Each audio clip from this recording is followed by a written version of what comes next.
আমরা সিলেট মেজি ওসমানী মেডিকেল কলেজে একটা এনফোর্সমেন্ট অভিযানে এসেছি আমাদের দুর্নীতি দমন কমিশনের প্রধান কার্যালয়ের নির্দেশনায়।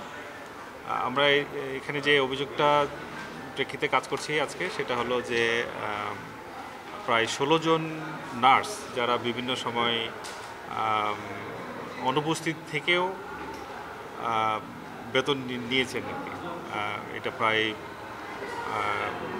20 লক্ষ টাকার মতো আমরা এখন পর্যন্ত পেয়েছি। তো এইটা কোনো কোনো নার্স দেখা গিয়েছে যে কয়েক মাস ইভেন প্রায় 2 বছরও এইভাবে সুযোগ পেয়েছেন আর কি। তো অধিকাংশ ক্ষেত্রেই তাদের মানে ছুটি নেওয়ার কোনো অনুমতি ছিল না।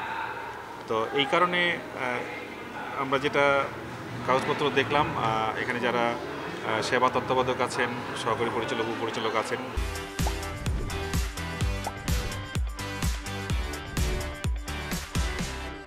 হাসপাতালের পরিচালক মহোদয়ের সাথে আমরা কথা বলেছি।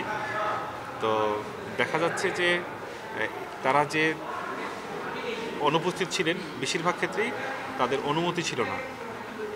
অনুমতি ছাড়াই অনুপস্থিত থেকেও তারা এই মানে বেতন তারা সাবমিট করেছেন অনলাইনে। এবং এই হসপিটালেরই যারা এই বিষয়ে দায়িত্বশীল, যারা অ্যাকাউন্টস অফিস থেকে এই বেতনটা মানে পাওয়ার ব্যবস্থা করবেন, তারাও এই সুযোগটা তাদেরকে দিয়েছেন।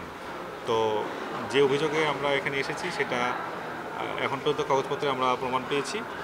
আর এটা নিয়ে আমাদের পরবর্তী যে আইনগত যে ব্যবস্থা আছে সেটা আমরা আমাদের কমিশনের কর্তৃপক্ষের নির্দেশনার ভিত্তিতে আমরা পরবর্তী প্রয়োজনীয় পদক্ষেপ গ্রহণ করব।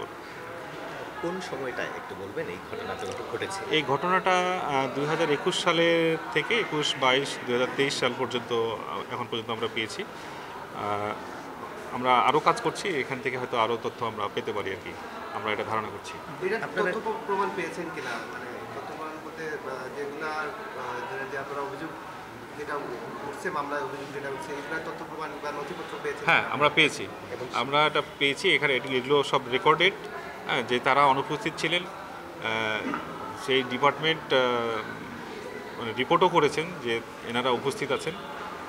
এই অনুপস্থিত থাকার পরেও তারা এই বেতন নিয়েছেন। এবং এখানে একটা সিন্ডিকেট ছিল যারা এই বেতনগুলো পাওয়ার কাজে সহযোগিতা করেছে।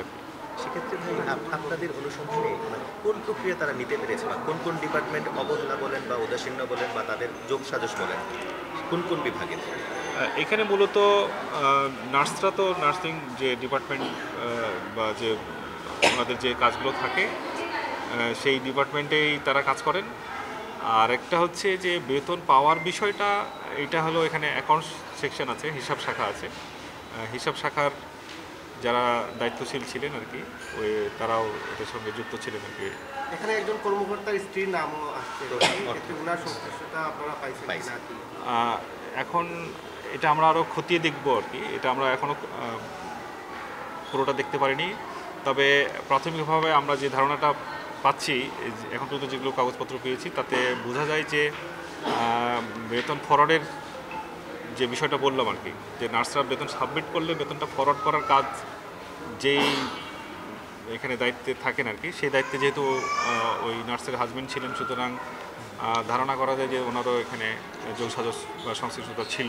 প্রতিদিন আসলে তাদেরকে হাজিরা দিতে হয়। তো সেক্ষেত্রে এই যে হাজিরার খাতাটা যারা মেনটেন করতেন, কিংবা ডিজিটাল যে হাজিরার যে পদ্ধতিটা আছে এটি যারা মেনটেন করতেন, কিভাবে তো সেক্ষেত্রে তারা এই ধরনের জালিয়াতি করে এতটা দিন কিভাবে তারা পার পেয়ে গেল? এইটা আমরা এখন পর্যন্ত যেগুলো কাগজ পেয়েছি তাতে অনুপস্থিত ছিলেন, সেটাও যারা দায়িত্বশীল ছিলেন, নার্স সুপারভাইজার যারা ছিলেন, তারা এটা রিপোর্ট করেছেন।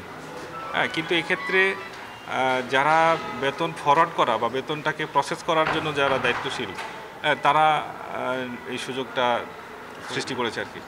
তার মানে বিষয়টা কি এরকম যে যারা সুপারভাইজ করে উপস্থিতির বিষয়টা, তারা ঠিকই তারা প্রথম দিন থেকেই তারা বিষয়টি উল্লেখ করেছেন, কিন্তু যারা বেতন আমরা যা পাচ্ছি তাতে বেশিরভাগ ক্ষেত্রে আমরা রিপোর্টটা দেখতে পেয়েছি আর কি।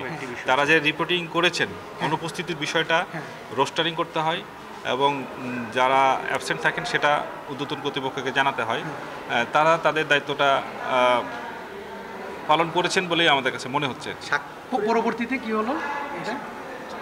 পরবর্তীতে কোনো একটা সিন্ডিকেট নিশ্চয়ই এখানে আছে, যারা হচ্ছে যে অনুপস্থিত থাকা সত্ত্বেও বেতনগুলো স্যাংশন স্যাংশন দিয়েছেন বা ফরওয়ার্ড করেছেন। আচ্ছা